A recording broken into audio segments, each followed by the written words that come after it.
Okay. Greetings, everyone. Thank you so much for giving us that 2 minutes to wait for more participants to join.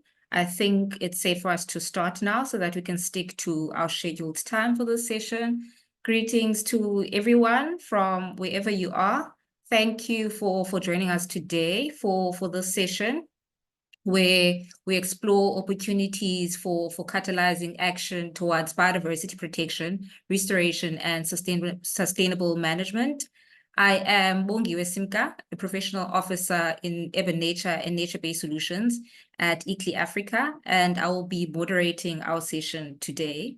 So welcome to all of you. Welcome to everyone, and thank you again for joining us. In this session, we will be unpacking what biodiversity finance looks like at the moment, where we are, what gaps exist, and what opportunities cities and local governments can leverage and tap into to close this gap and collectively work towards the realization of the 30 by 30 targets. And our focus will be on leveraging the money raised from investors and debt to finance projects that have a positive environmental impact.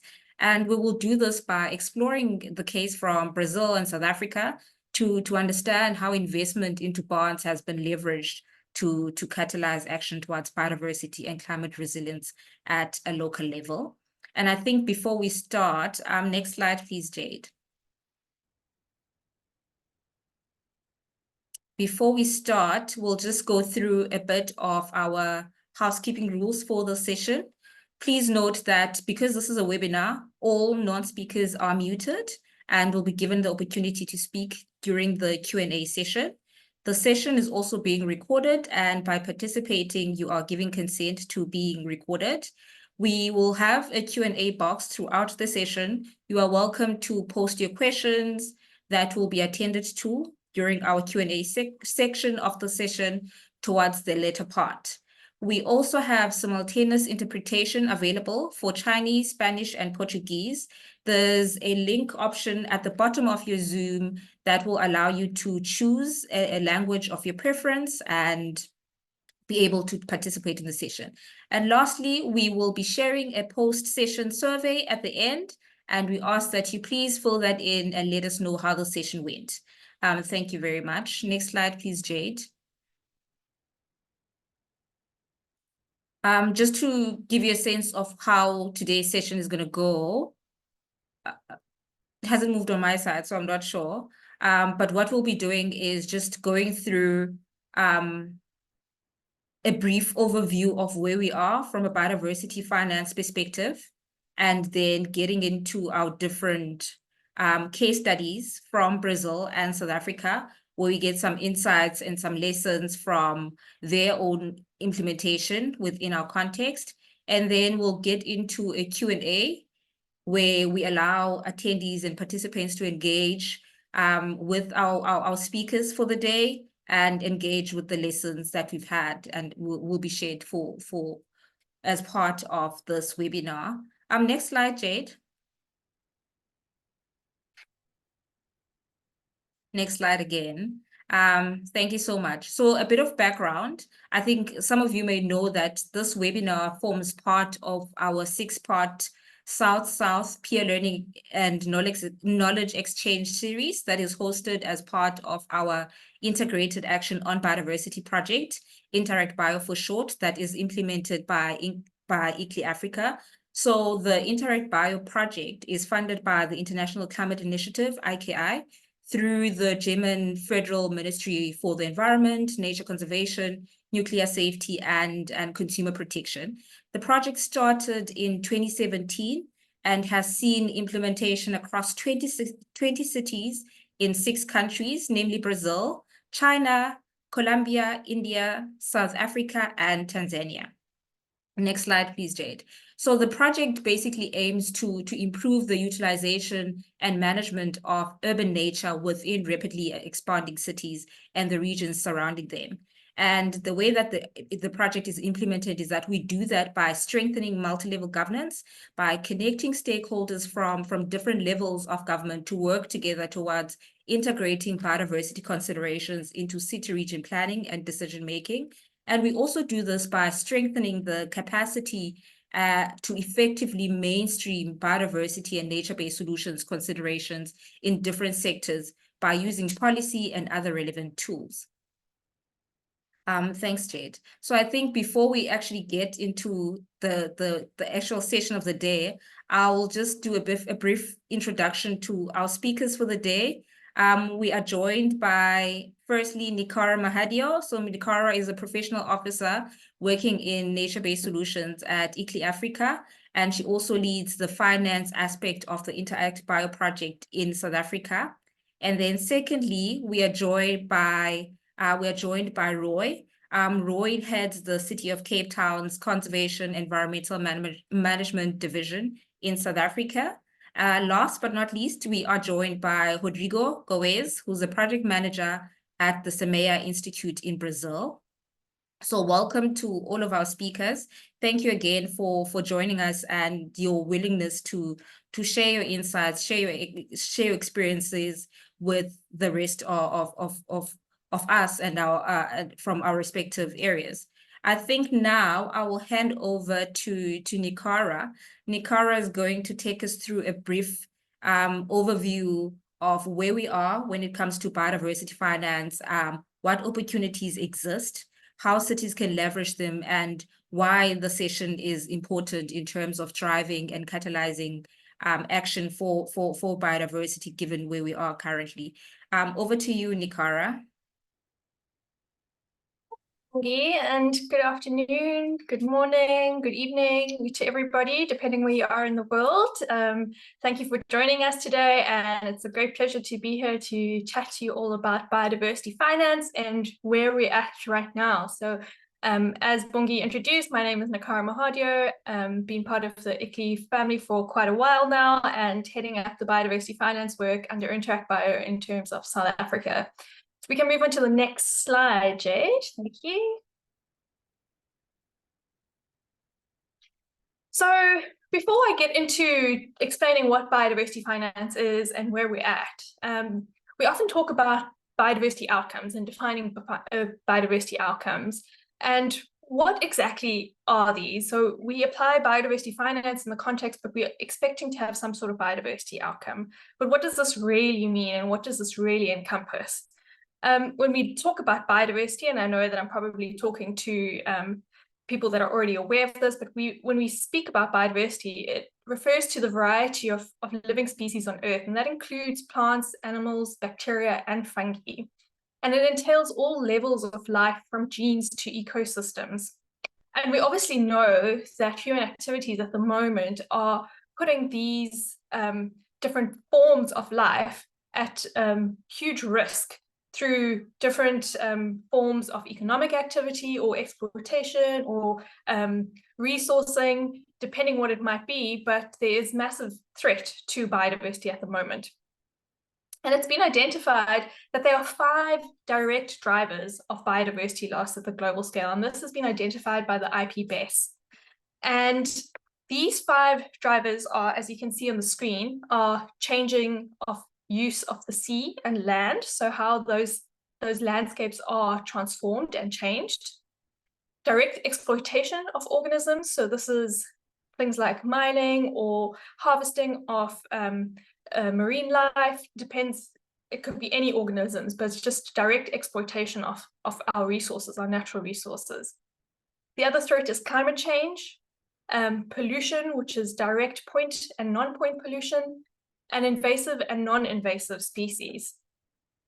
So when we consider the drivers of biodiversity loss, these outcomes are not, we need to look at, biodiversity outcomes need to look at the different aspects of life on Earth. So when we talk about restoring, rehabilitating, and conserving biodiversity, we need to think about the genetic diversity, the species diversity, and the ecosystem diversity. And these all need to be accounted for when we talk about different governance, planning, and effective implementation of biodiversity projects.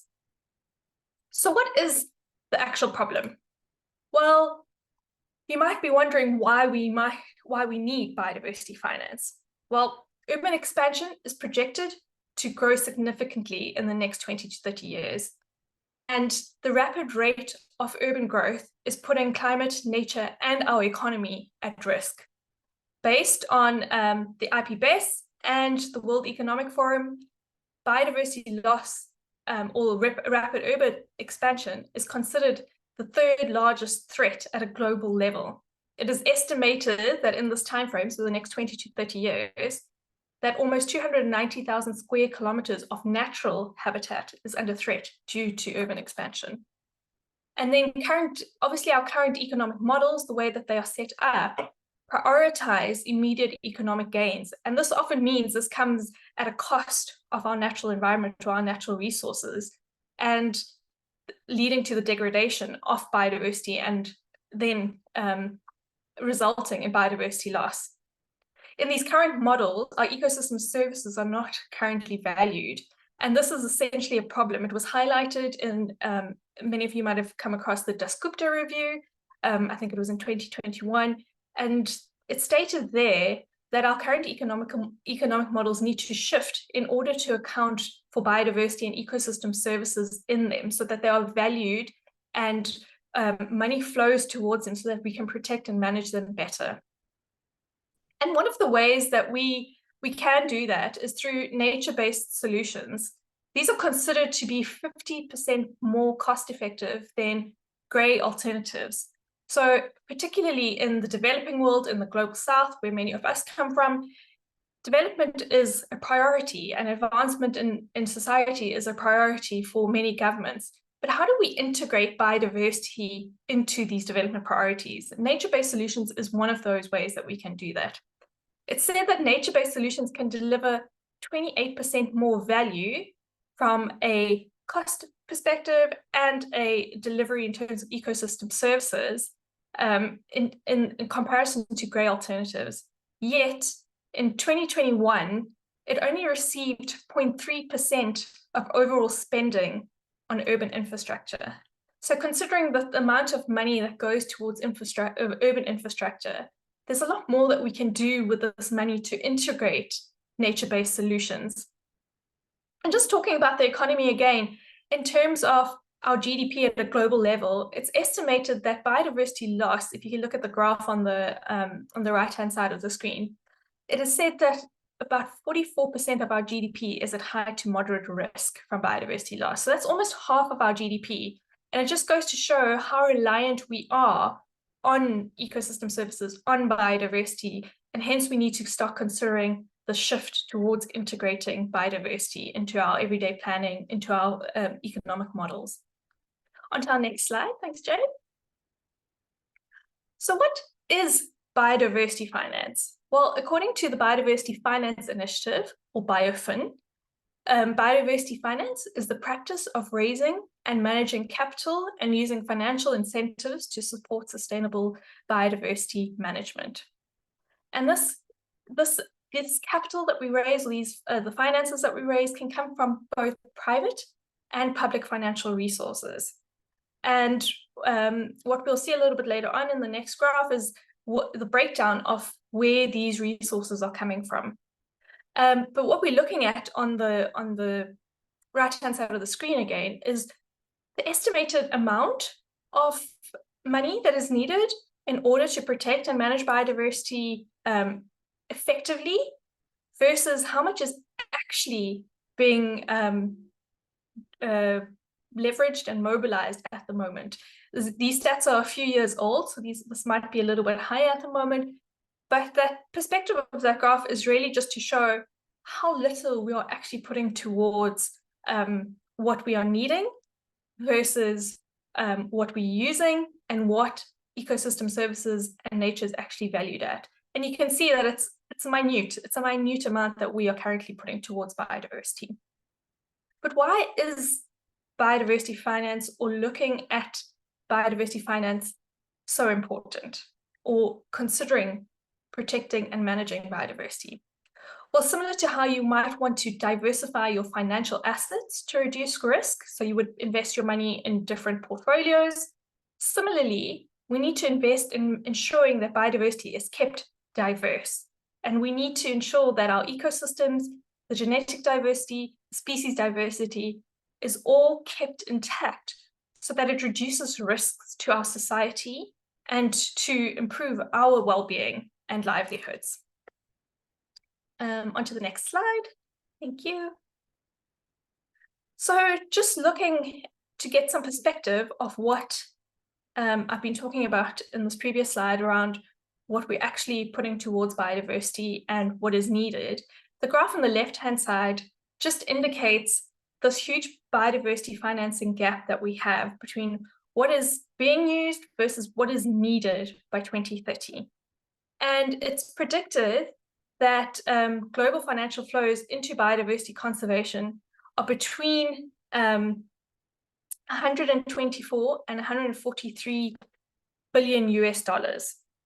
And then on the graph on the right shows that the total funding that is channeled to biodiversity, approximately 57% of this current funding that we do get for biodiversity, the majority of it comes from domestic budgets. So this is government funding. And the rest of it is made up by all these other pools or resources of funding. So we also need to look at how can we diversify the different funding streams? And how can this then ensure that we start closing this gap on biodiversity? And in order to prevent further loss between now and 2030, it's estimated that we're going to need between 722 to 967 billion US dollars to just prevent further biodiversity loss. And this is a funding gap of between 598 to 824 billion US dollars. So it's massive. This is huge in comparison to what we are actually putting towards biodiversity currently. So we need to manage our urban environments in a way that we can also ensure that we are securing these ecosystem services and to prevent biodiversity loss. And this is where cities play a massive role in terms of leveraging and mobilizing resources. And move on to the next slide. So talking about the different mechanisms or ways that cities or even national government, local governments can get involved in terms of starting to think about biodiversity and mobilizing biodiversity finances is understanding or taking stock of what is in our environments and in our cities. And one of the ways that this can be done is through natural capital accounts. And natural capital accounts, as you can see from the diagram, really looks at what are the stocks. So what is the natural capital? What are the ecosystems? What is the biodiversity that we have on hand? What is the stock that we have on hand? It looks at what are the flows. So what are the different services from ecosystems and abiotic services that we may derive from the stock?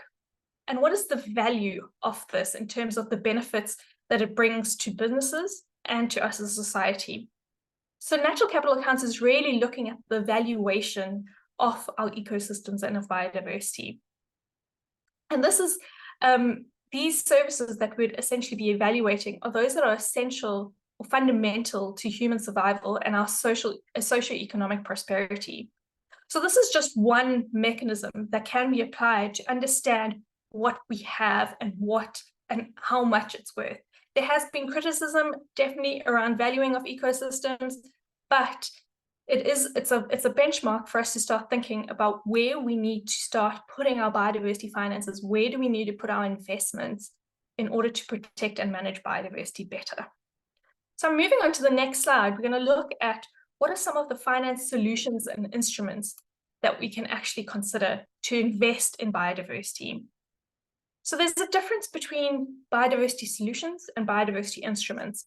And a biodiversity solution is actions that are identified and prioritized are essentially implemented through finance solutions. So when you're looking at protecting or managing a specific area of biodiversity, what are the actions that have been identified and prioritized for that area? What kind of solution would you need to apply in order to get the most beneficial results in that area?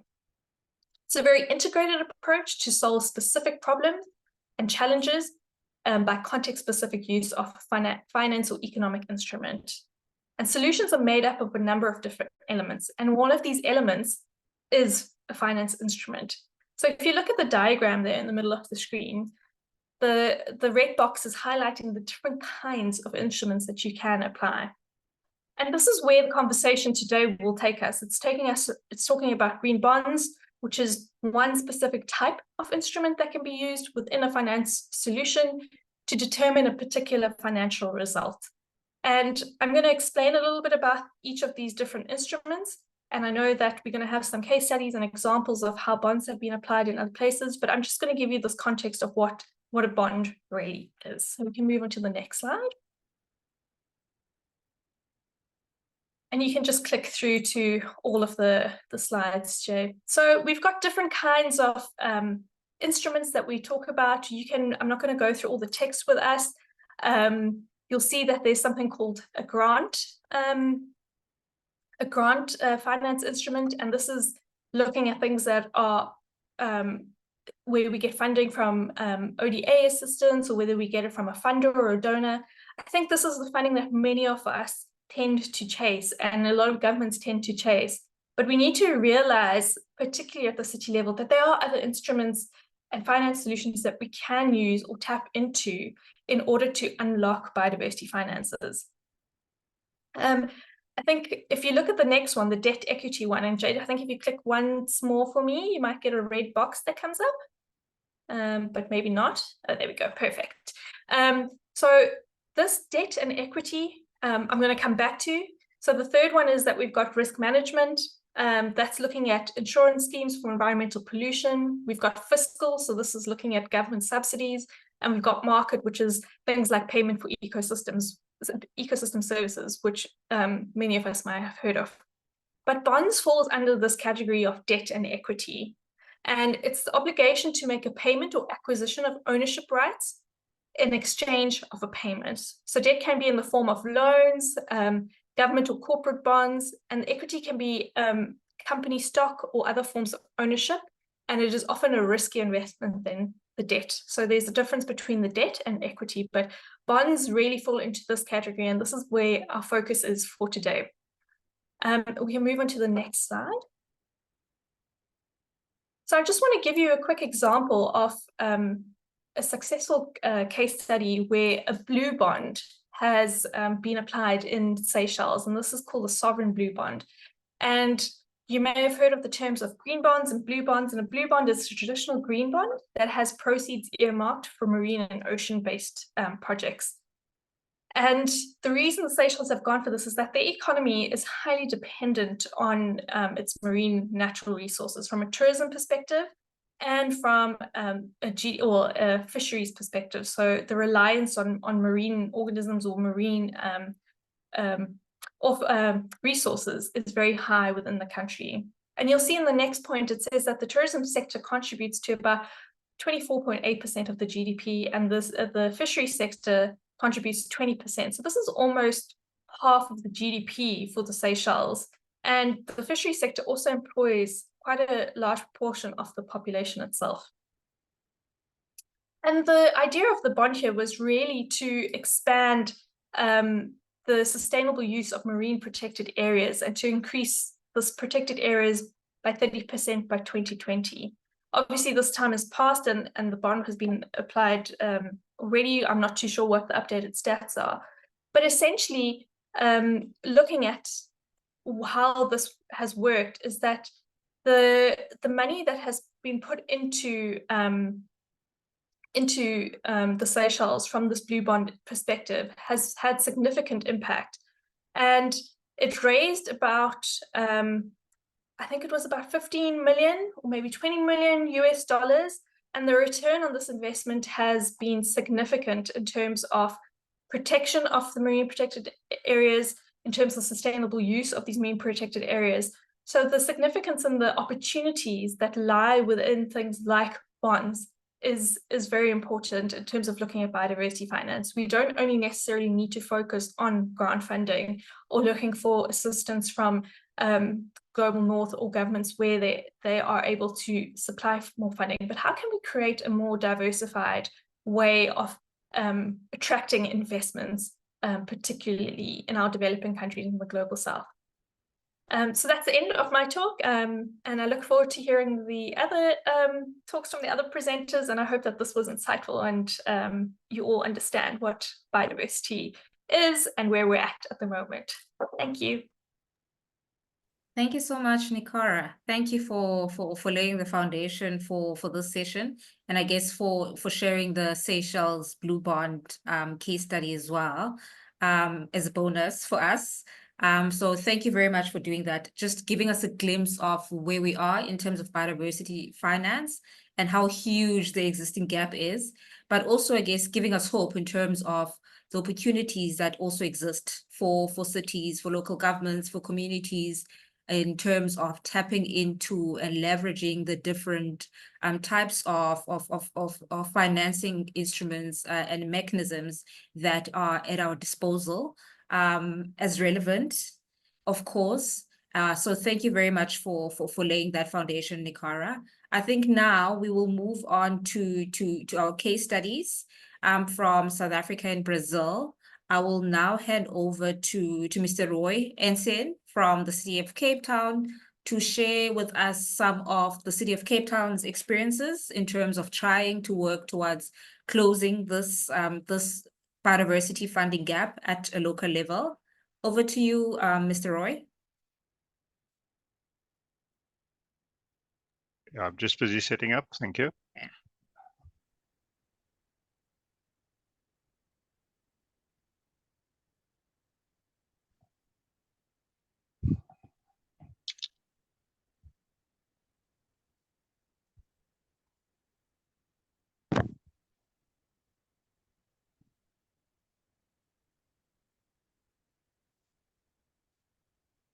Can you see my screen? Yes, you can see your screen. Thank you.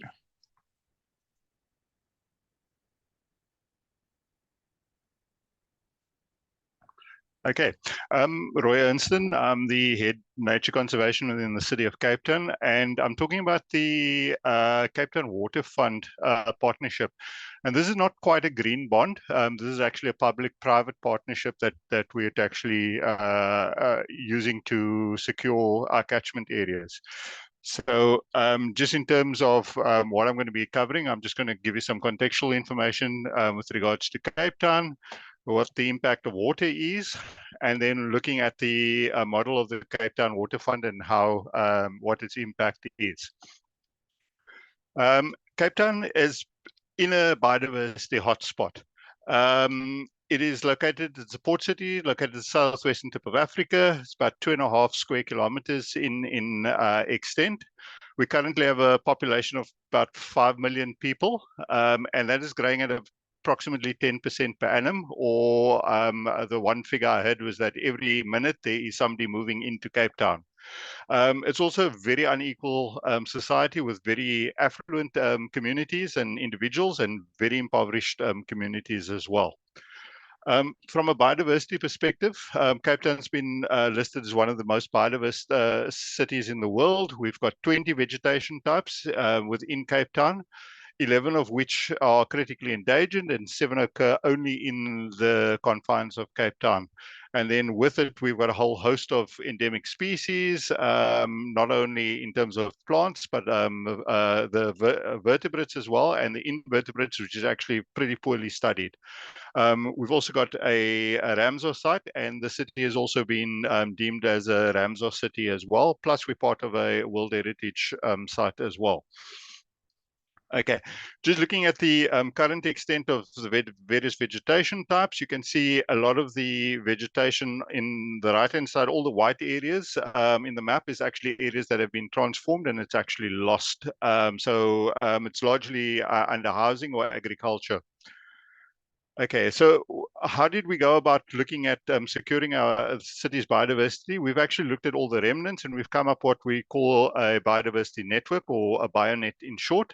And we've looked at all of the remaining extent of indigenous vegetation that is still around, and you can see it's located in predominantly in the mountainous areas, which is the spine of the Cape Peninsula itself to the east, and then you've got a center up to the north of the city itself, and then in the mountains to the east around Somerset West, there's another large chunk of biodiversity as well. And then the BioNet, we started the BioNet concept in 2006, and we've remodeled it a couple of times. And the latest iteration, we're actually looking at some of the outlying areas where the city actually draws its water from as well. So most of the water that is actually supplied to the city of Cape Town comes from outside of the boundaries of Cape Town, in catchment areas that we don't actually have direct control of. Okay, so water is a limiting factor to the city, and climate change is predicted to have quite a significant impact. If you look at the two pictures, those are two contrasting pictures, one from 2018 when we had I think it's a 1 in 200 year drought event. And the other one is, after the drought had been broken, and that's the Theewaterskloof Dam. That's one of the major dams that actually supplies about 60% of Cape Town's water.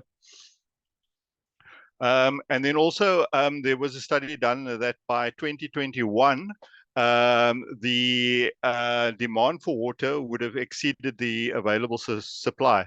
So the municipality's done a study, and they've come up with a new water plan, and they've implemented various measures to look at how we can actually continue to supply water.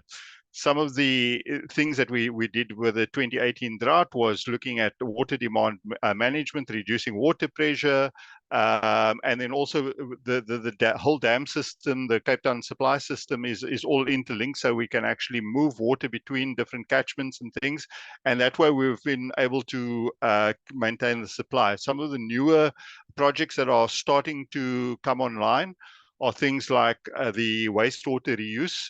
It's not, we're ready to actually start injecting that into the system, but there's been some resistance from certain communities. We're in the process of doing feasibility studies around seawater desalination, with the project due to kick off in about 2025. And then we've also looked at deep water drilling into the Table Mountain Group aquifer, and some of these boils in the Steenbras catchment area is going down 1,000 meters, and we are drawing water from there and then pumping it into the Steenbras Dam as a supplement. In 2018, like I said, we had a day zero event where we were on the brink of actually not being able to supply water to residents via the piped water supply. I think we were probably about a month away from the actual point of day zero. The picture on the right is just showing you what people were doing to mitigate the impacts. They were actually queuing at some of the local springs to collect water, so that they didn't have to pay as much, but it also just to make sure that they had decent quality of water. And as a result of the 2018, there was something like 30,000 jobs that were lost in the agricultural sector. And there was also a disconnect with people where water comes from and being able to service the needs of people. And our catchments are actually in a very bad state around the dams. And 2/3 of the catchments is actually infested by invasive alien trees, and that accounts to a loss of about 55 billion liters per year. That is the equivalent of one of the supply dams that actually feeds the city of Cape Town on an annual basis. And that is the amount of water we're losing annually through invasive alien plants. And if we don't do anything, that figure will double by 2045. So what happened is the Cape Town Water Fund was established. And this has been ongoing. It started in about 2013, and this was a partnership between the city and the nature TNC, the Nature Conservancy. And just to explain what a water fund is, a water fund is actually a public-private partnership where downstream users actually pay for the rehabilitation of the catchment areas. And it's based on a science plan. It's got a governance structure. It's looking at a long-term financing and sustainability component. And it's also making sure that there's proper implementation capacity. You know, a lot of the areas, like I said, the city doesn't actually control the catchment, so we are dependent on partner organizations to actually clear the catchments and make sure they're in a good state. So what the Water Fund did is they actually looked at a business plan, and they took that business plan and they sold it to both private investors and to the city of Cape Town to look at actually investing in nature-based solutions. And these are just some of the partners that are currently on board with the Water Fund. They are both government stakeholders, both at national, provincial, and local government level, as well as a host of NGOs and private individuals as well.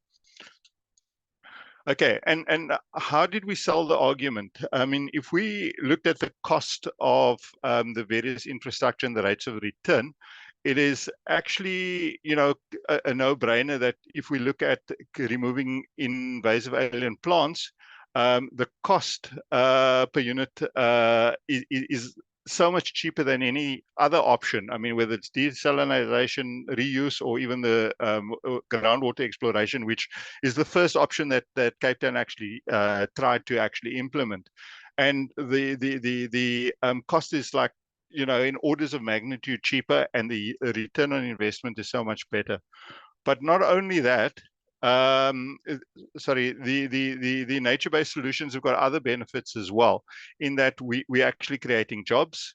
You know, delivering ecosystem services, we're rehabilitating our catchments, and we're providing water at the same time. Okay, so how we actually funded it, and like I said, it's a blended financing model. Okay, the Cape Town, the city of Cape Town has been a major funder in this. The other major partners is Cape Nature, which is the provincial conservation agency, who will control large portions of the catchment area surrounding the dams.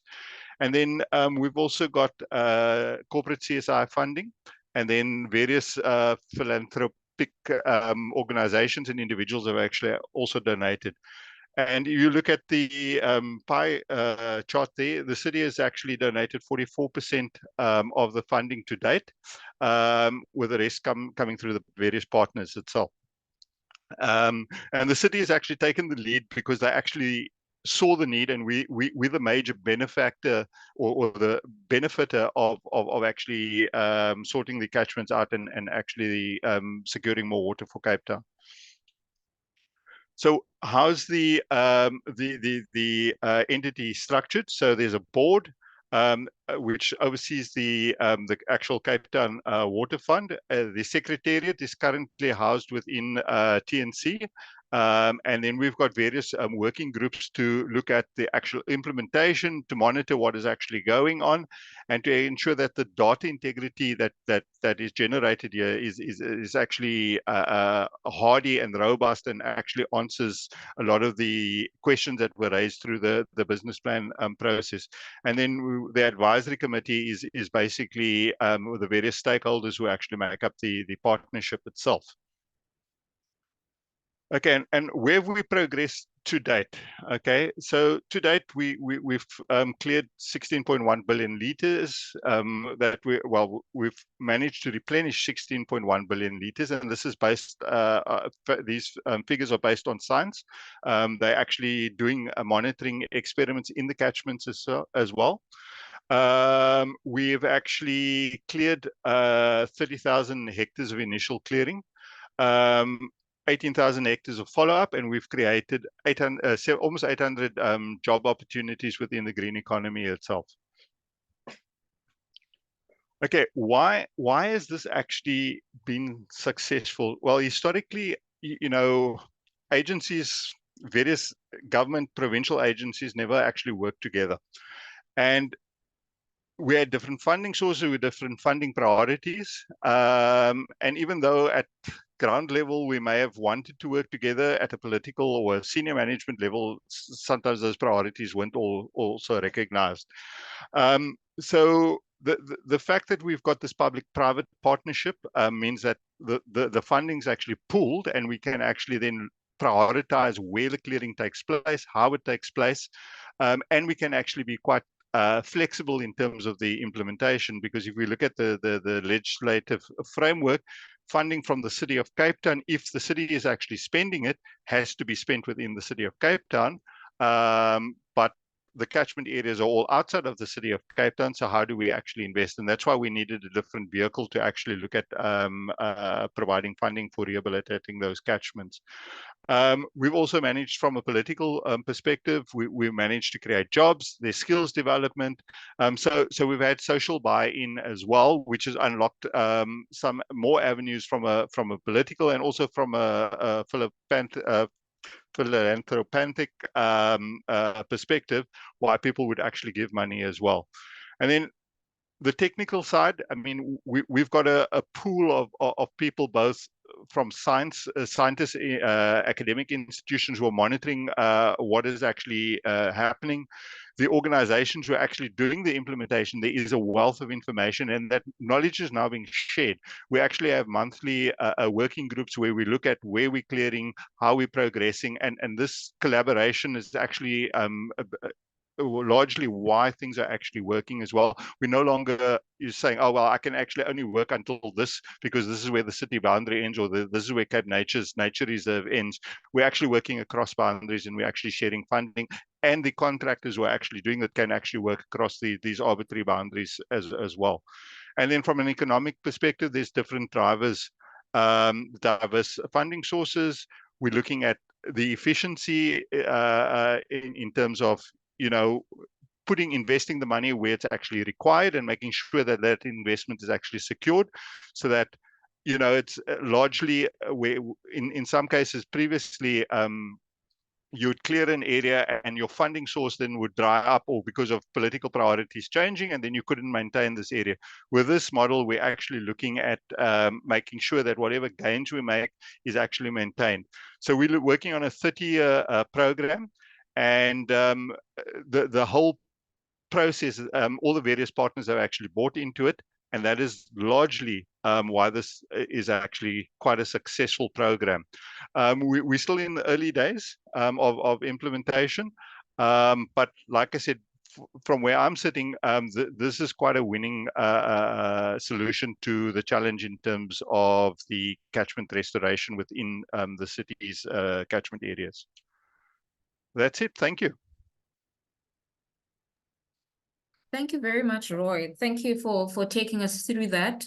As a resident of Cape Town, I was here when we're experiencing day zero, and I think more than anything, it was a reminder to all of us that water does not come from a tap, and that biodiversity, how we treat nature, and all of the other impacts within our catchments need to be addressed. And I guess it also was a great opportunity to make the case for a catchment level approach, a more systems based approach to how the city, and I guess the Western Cape and the country broadly, addressed some of the issues around water security, especially given the challenges that South Africa as a whole faces when it comes to water security. So thank you very much for sharing that.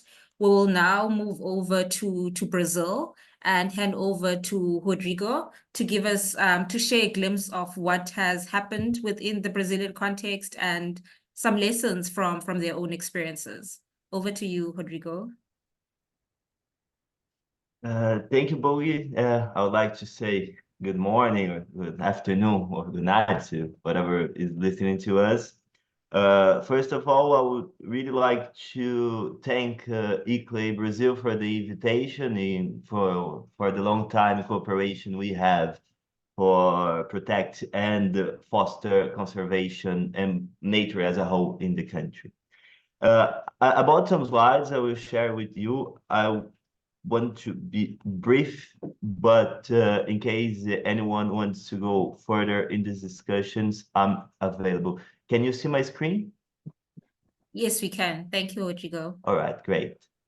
So I'm talking today about what's evolving in the country regarding a view that our natural parks either in towns or back in the country, they are not only protected areas, but they are also key to sustainable development.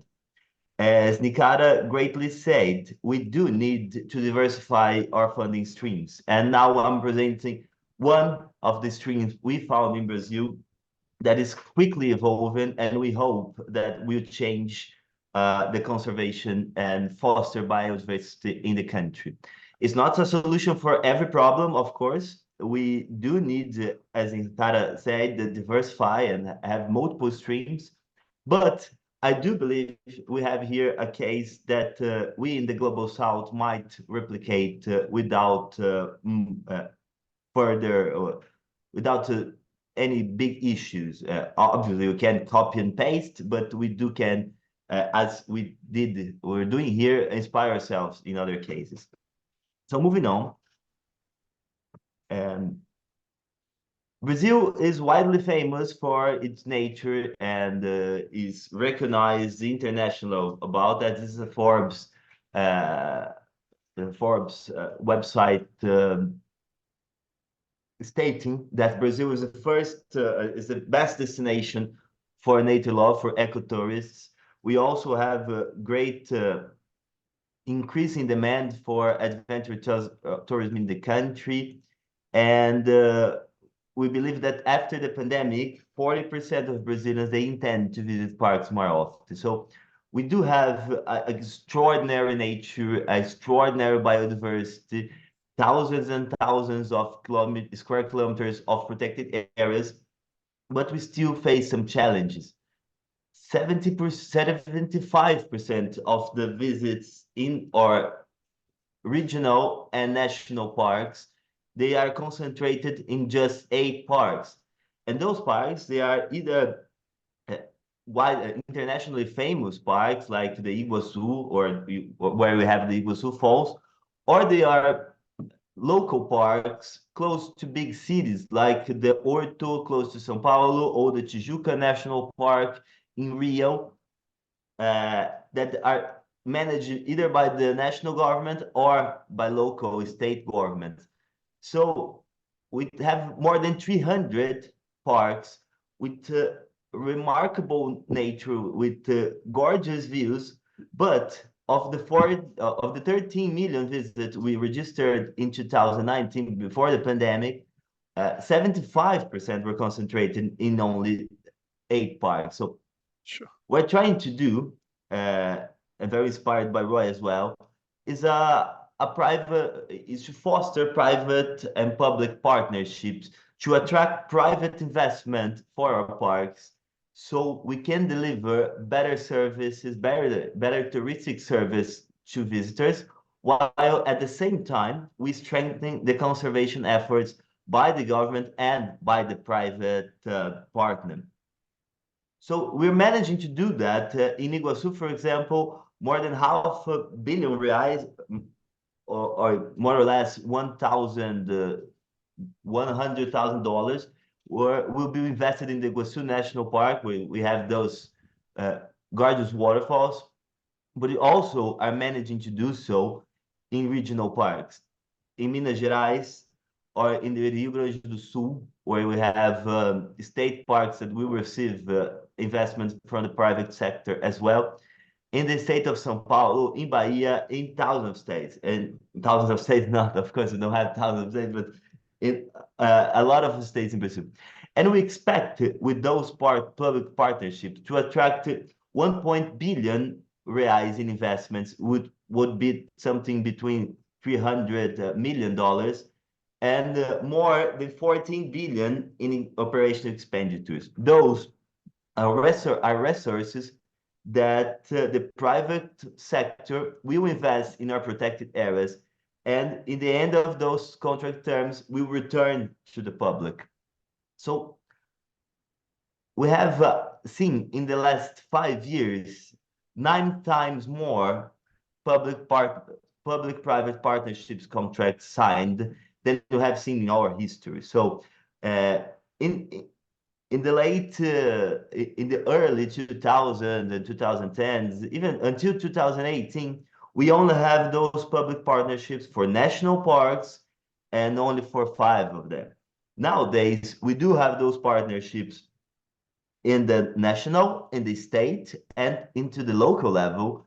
We have those partnerships for protected areas like national parks, to small parks in big cities. We have a whole range of partnerships and models that are being used to foster visitation, and as doing so, to improve our conservation efforts and our and the sustained development in the region. And to briefly explain what's the purpose of those PPPs contracts, we can imagine we have those activities that are extremely necessary for a good functioning of a national park, of a protected area. In this case, in Brazil, our national parks are pretty much like the ones in the United States. No one is allowed to live within the boundaries of those parks. So we can consider 2 kinds of activities, those based within the park and those based outside the park.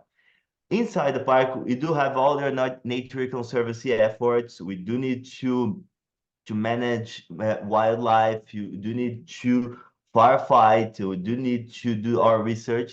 But we also have those activities aimed to improve visitors' experience, such as basic infrastructure like restrooms and parking lots or visitor centers, and those activities that foster the visitor's experience, like zip lines or other cable cars and tree climbing and all of that. So those are the activities based within the boundaries of the park. But outside, we also have lots of services that are provided that are also essential for the park functioning and are essential to be talked with and to engage the local community so that the development can go outside the boundaries of the park for the local communities that are living there for thousands or hundreds of years.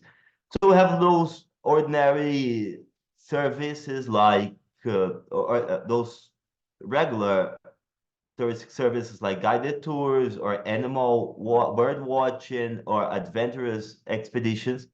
We also have local communities that also have the community-based tourism that also need to be considered. And we have these local infrastructure and services that pretty much every city has, and like grocery stores and hotels and restaurants that also are essential for a tourist to visit the park. So when you talk about the purpose of one of these PPP contracts, we cannot put for the private sector to operate those activities based in the outside the park for mainly 2 reasons. One of them is because it's illegal. We cannot give permission for a private partner to operate something that is not occurring in the boundaries of a protected area managed by the government. But also because if you want to foster local development and sustainable development, we need to bring the community to the park operation. The benefits must be for all. We need to improve quality of life of those outside so everyone can see that the protected area is not a problem, it is not a wall against development, but opposite, that it is a vector for the development. And by doing so, everyone realizes that the nature, when conserved, when the biodiversity conserved and enhanced, is better for everyone. So that's why we don't use those activities based outside the park inside the purpose of a contract. When you see the activities based inside, the nature conservancy activities, they are mainly performed by the government agencies, either because we don't trust the private sector to do so, either because they don't have the skills to do so, or it's not economically feasible to do so. If you consider that inside a business plan, it would probably be in the red numbers, and we wouldn't be able to do so. So we do consider those basic infrastructures and the infrastructure for activities. And doing so, the private partner can get its revenues by ticket selling, by food and beverage selling, or other activities inside and parking lots. And it has also an obligation to implement several infrastructures for the park and to organize the visiting system so we minimize impacts into biodiversity and we foster conservation. So briefly speaking, when we talk about a public partnership, a public-private partnership for protected areas for national park here in Brazil, this evolution I showed you that is happening into the last years, we mainly talking about those partnerships focused on infrastructure and services and aiming by organizing the visitation and also living more and enhancing the number of visitors in the parks, foster local development, but when in the same time improving conservation efforts. And we do expect that this evolution bring us almost 50 billion of reais into economic impact to our communities. Sometimes outside in the outskirts of big cities or small cities, and sometimes in the depths of the country. And by doing so, we do need to have more experiences like those, like this from Ademir. Ademir is a guide in the Cavernas do Peroçu National Park deep in the countryside in Brazil.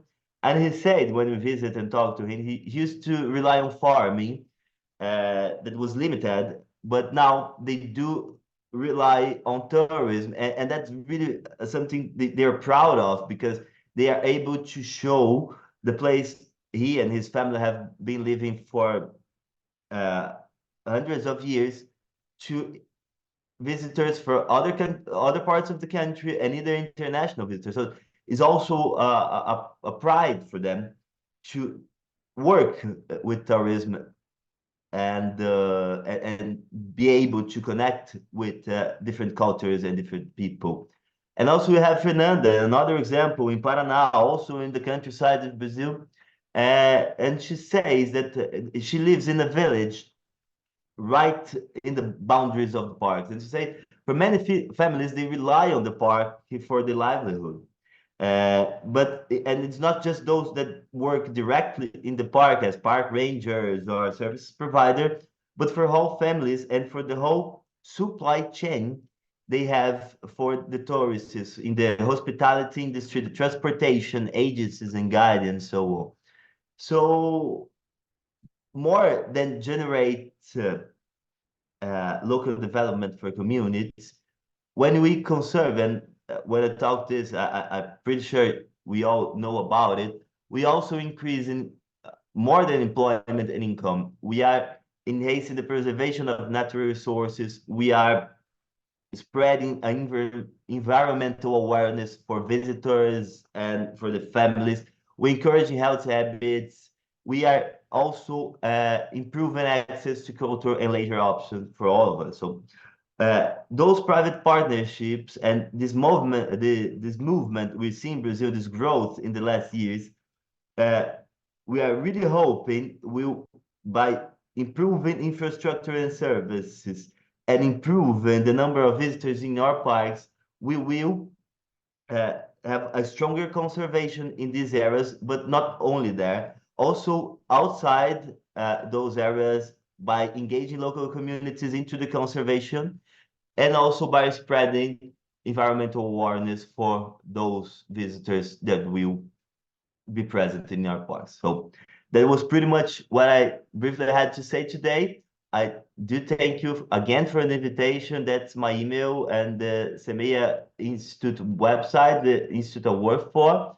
I do invite you to visit us there. We have some toolkits and some other presentations that some are in Portuguese, some are English and even in Spanish. And we do that work I talk about to foster those public-private partnership, but partnering with government, local, state, and national government to manage and to structure projects like those. So thank you very much, and I'm really eager to hear your questions.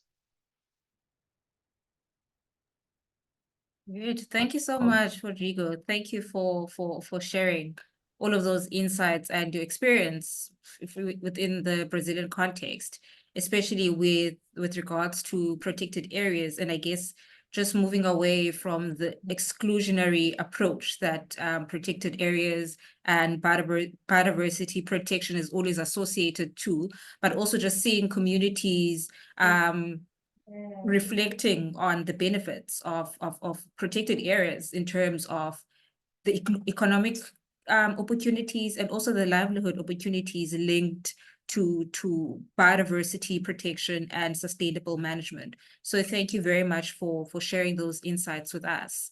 I think thank you very much to all our speakers. Hearing your insights and experiences has been very insightful, and I think there's still a lot of room for everyone in the virtual room as well to contribute and make their own efforts towards driving effective biodiversity management on the ground, especially as we collectively work towards achieving the ambitious targets that we set out in the Kunming-Montreal Global Biodiversity Framework and other relevant targets. So I think now I will open the floor to our participants to ask a few questions. We are slightly right over time, but I'll give an opportunity for maybe 2 questions for our speakers so that we get a bit of engagement from the floor as well.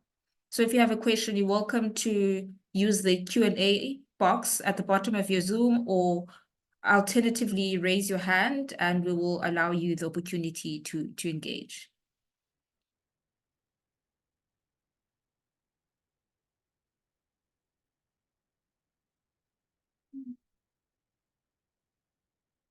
I'm not seeing any questions as yet, but I have a question or two that I would be keen on hearing from our speakers. And I guess it's more around what you would say the investor motivations are, like in terms of what factors drive investors to fund resilience or biodiversity project, especially given the fact that there's a lot of bias between nature-based solutions and grey infrastructure. And there tends to be more focus on directing resources to grey infrastructure. So what kind of motivations are required for cities to be able to effectively make the case for investors to invest in biodiversity protection, biodiversity rehabilitation related investments?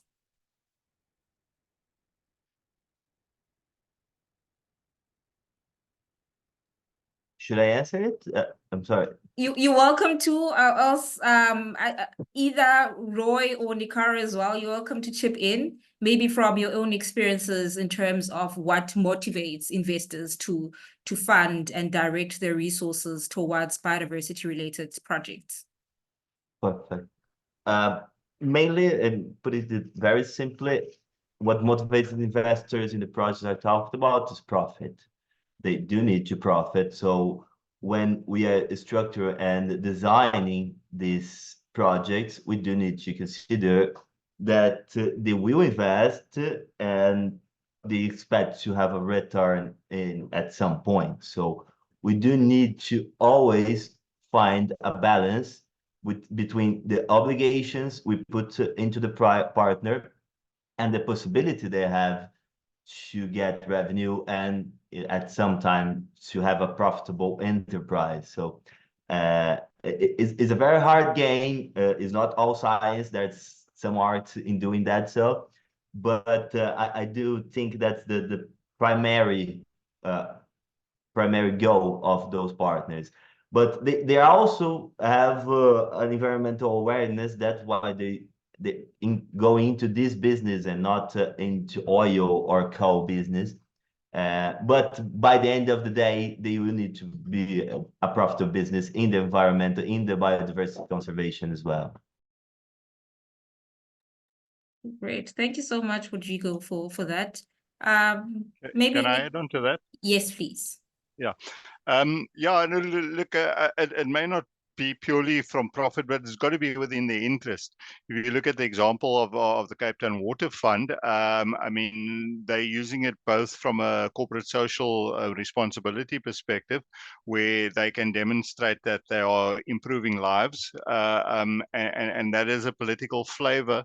And we've got to be smart being politically aware as to what is actually sexy in terms of people or funders. You know, in the South African context,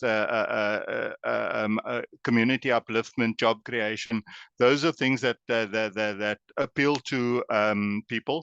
But the Cape Town Water Fund example also used the example of that, you know, water is going to become more expensive. It's going to be a limiting factor in terms of those profits and running their business. And that is why it was in their interest to actually invest in those areas. So I think the challenge is for us to actually find the right argument to actually put the case forward to the various investors. Great. Thank you so much, Roy, for adding that. Yes, Nikara, may go ahead.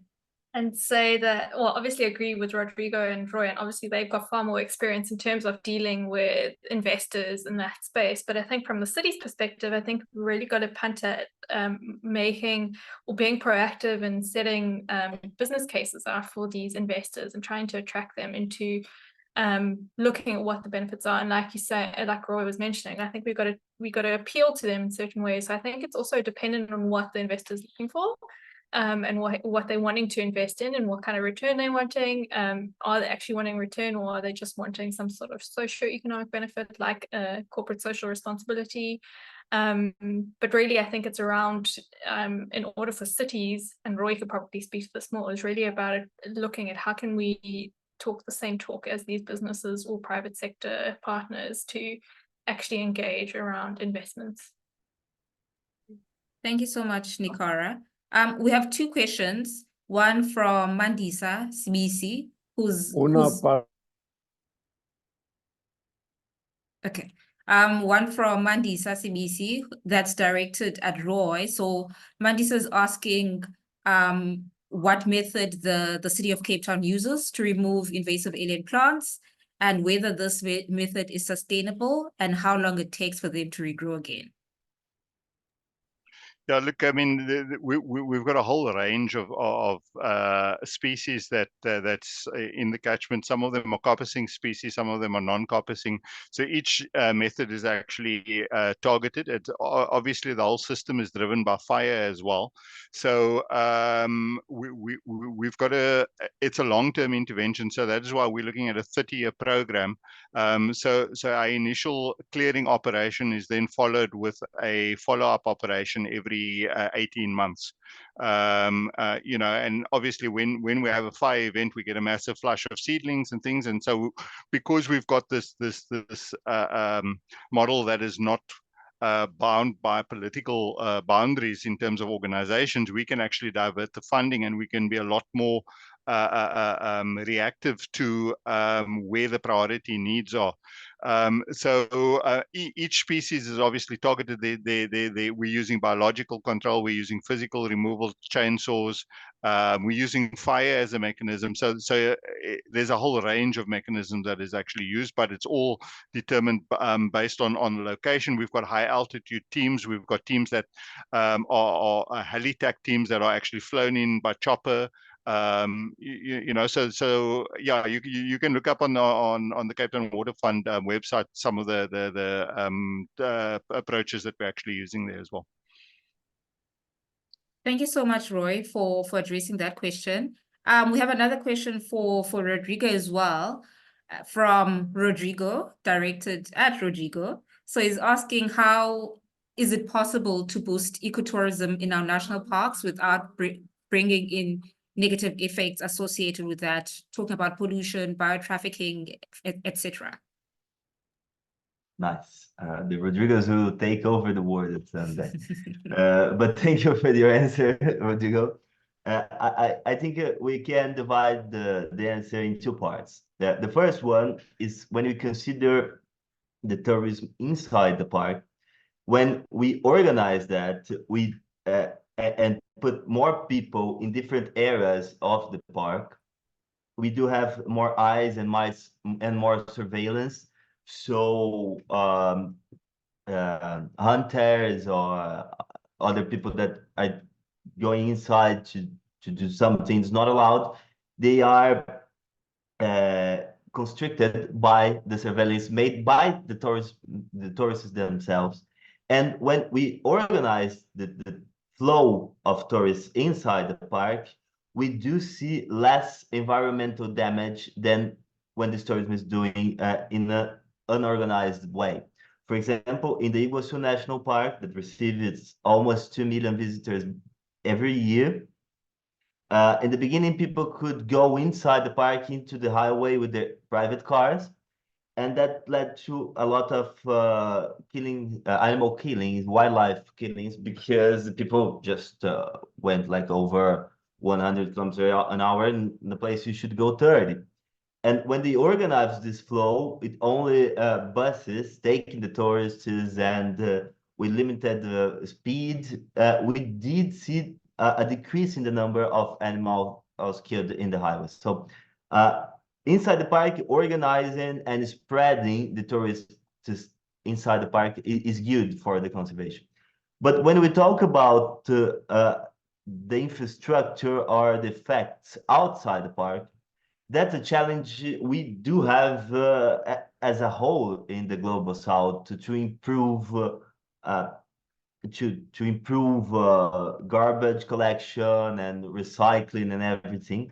And we do need to have a plan. So what we're going to do when the number of tourists grow, but we also can consider that this public-private partnership can help in doing so. We have a mechanism that's being developed here that some of the revenues of the partner should be invested in the outside.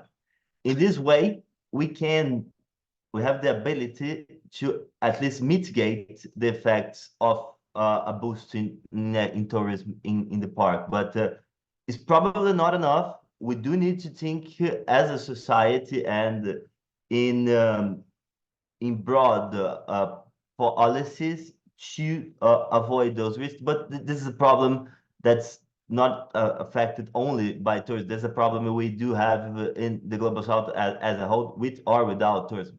But I hope I have answered your question, Rodrigo. Great. Thank you so much, Rodrigo, for taking us through that and for responding to that question. I have to note that we've had 3 Rodrigos in the session, so you might be correct in saying that you might be taking over the world. So I can attest to that.